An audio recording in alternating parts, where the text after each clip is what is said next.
Приправка на 42% менше цукру. Кетчуп більше не десерт. Сьогодні вночі, орієнтовно в першій ночі, пролунали вибухи, і давно цього не було. В Скадовську, ми недавно з вами згадували Скадовський, напрямок на Скадовське. Власне, в цьому населеному пункті пролунали потужні вибухи. Відомо, що гурівці наші проводили, ми з вами говорили, Тендрівську косу, ось в напрямку, і Кінбурзьку косу, вивісили там наш прапор. І от тепер удари по, я так розумію, це потужний хаб росіян в Скадовську.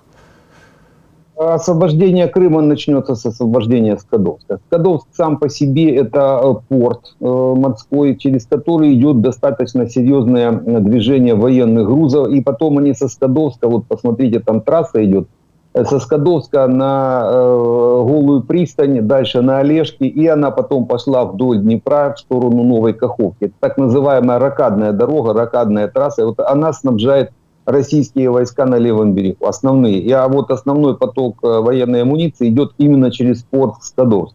Потому для нас важно будет его первым освободить, для того, чтобы потом выходить на Крым. Причем на Крым выходить со Скадовска можно через море, там 50 километров, по большому счету это 1,5-2 часа движения на определенных видах переброски. Это на катерах в основном, которые у нас есть. То есть хороший десант можно организовать. Да, вот это направление одно из основных будет, ну, я не именно точку имею в виду. Понятно, что точки там будут выбраны нашей разведкой, исходя из возможностей. Но само движение через Скадовск на Крым в обход рубежей, которые россияне сейчас откопали в районе Армянска. Там очень сложно будет, естественно, проходить, узкое горлышко. Потому один из вариантов именно вот такой. Но для того, чтобы выйти на Крым со стороны Скадовска, надо освободить Скадовск. И вот это движение сейчас наших войск по югу, это, во-первых, классика растяжки по фронту противника. Северная часть Курская, южная Херсонская. Начинает у них подгорать. Естественно, те цели, которые вычисляются, военные цели в Скадовске, они уничтожаются дальними средствами поражения. Туда отлично достает «Хаймерсы». То есть «Хаймерсы» расположены на правом берегу. «Хаймерс» имеется в виду пусковая установка, ракета М-31.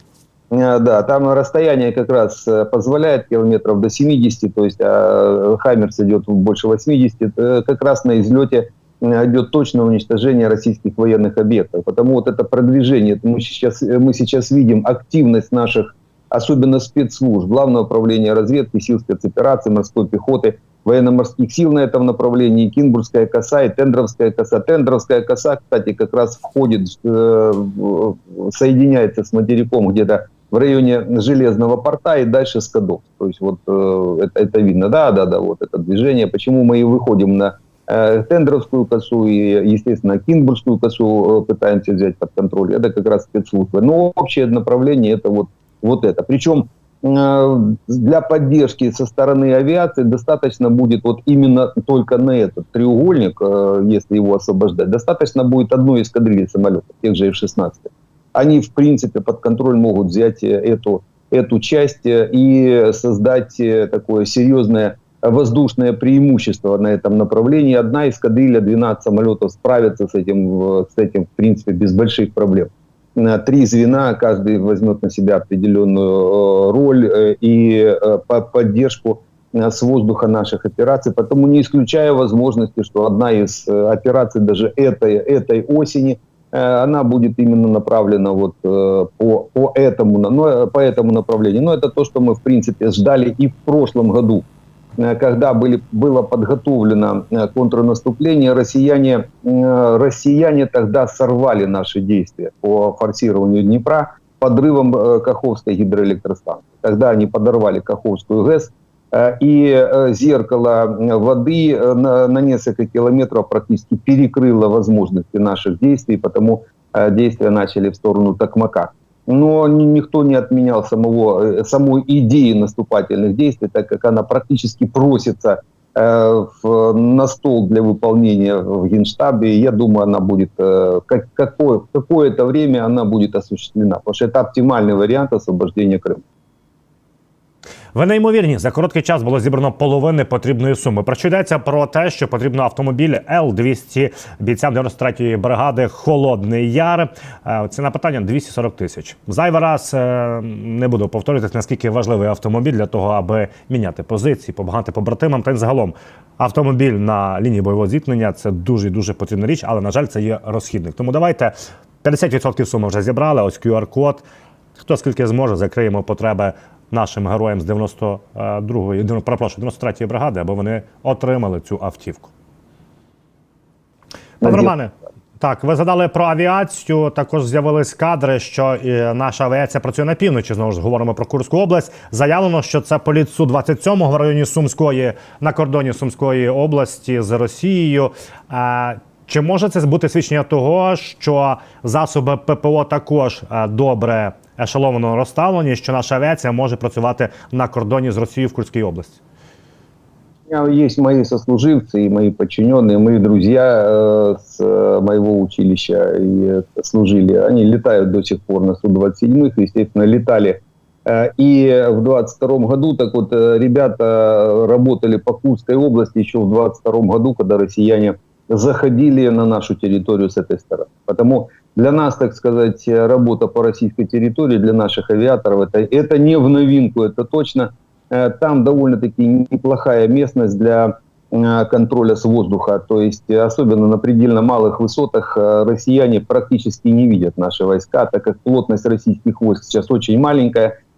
Плотность ПВО на этом направлении тоже маленькая. Система радиоэлектронной борьбы наша хорошо работает сейчас.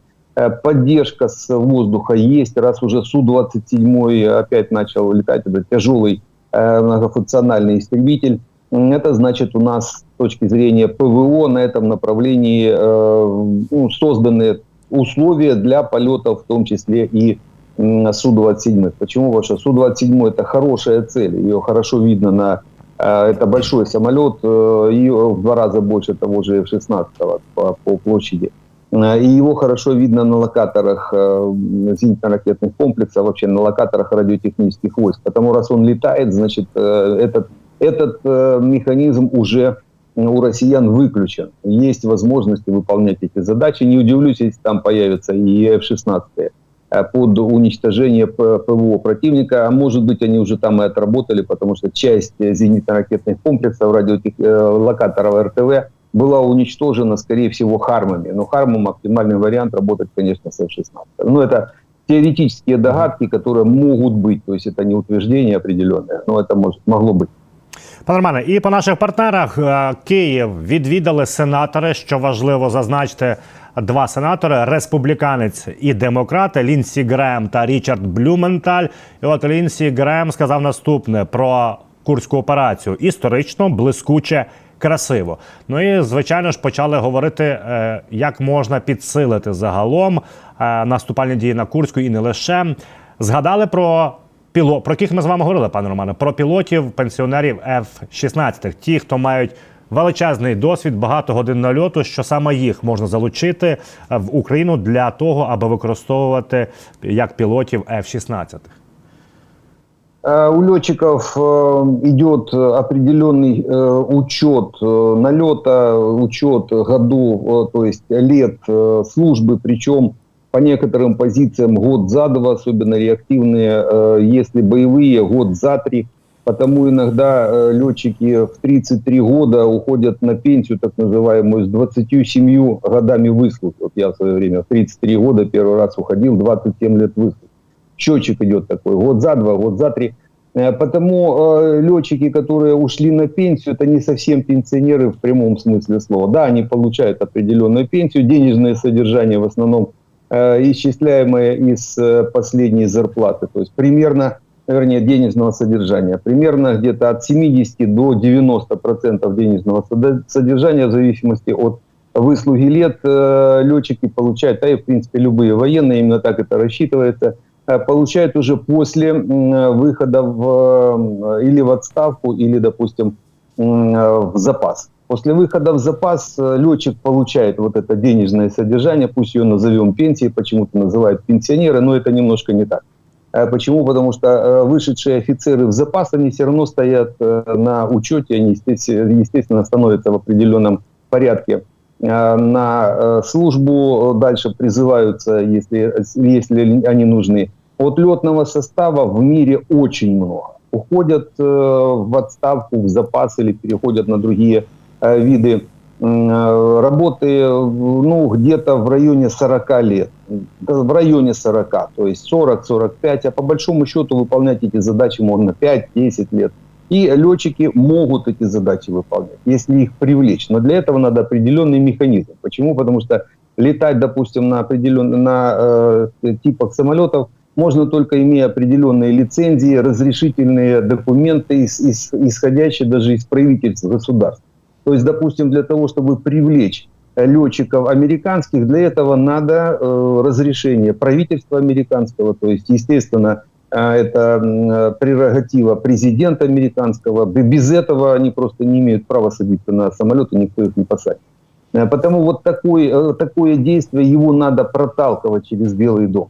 Опять же, если F-16 самолет американский, да, даже какой-то летчик румынский, допустим, он тоже не имеет права без разрешения американского правительства выполнять полеты на американских самолетах, если они сейчас обслуживаются, допустим, практически все летающие самолеты обслуживаются американскими специалистами, или, по крайней мере, под определенные документы, которые выдаются американскими службами контроля. Потому здесь такой сложный механизм, я просто почему говорю, без разрешения Белого дома летный состав к самолетам не подойдет, потому что много чего потеряет. А вот механизм, как это сделать, то есть разрешили, Белый дом разрешил или пригласил, даже это может быть, пригласили на выполнение боевых задач, а дальше летный состав поступает, неважно какого государства, имеющий лицензионные определенные документы, и на лет дальше поступает в наш интернациональный легион, подписывает договор с легионом, там есть определенное денежное содержание и так далее и тому подобное. То есть, в принципе, технически это возможно.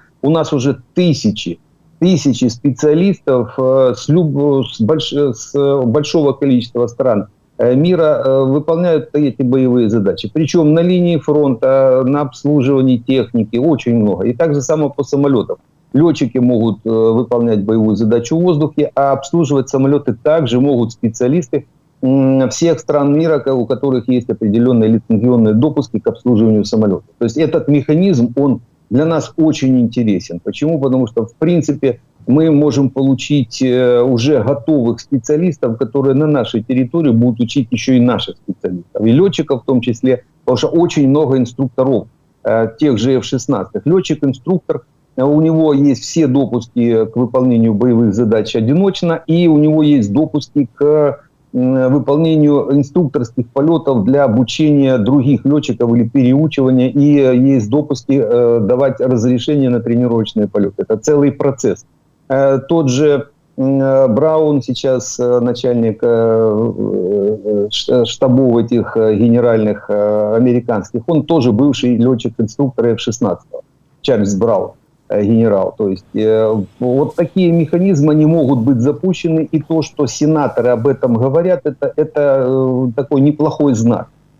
Такие вещи толкаются в основном со стороны Сената. Со стороны Сената, Палаты представителей, Конгресса, то есть законодательного органа американского. И если давление будет двух палат, то, в принципе, можно додавить Белый дом для того, чтобы именно по такому пути пойти. Но пока еще по F-16 мы, конечно, не видим. Мы ни бортов не видим такого серьезного вооружения.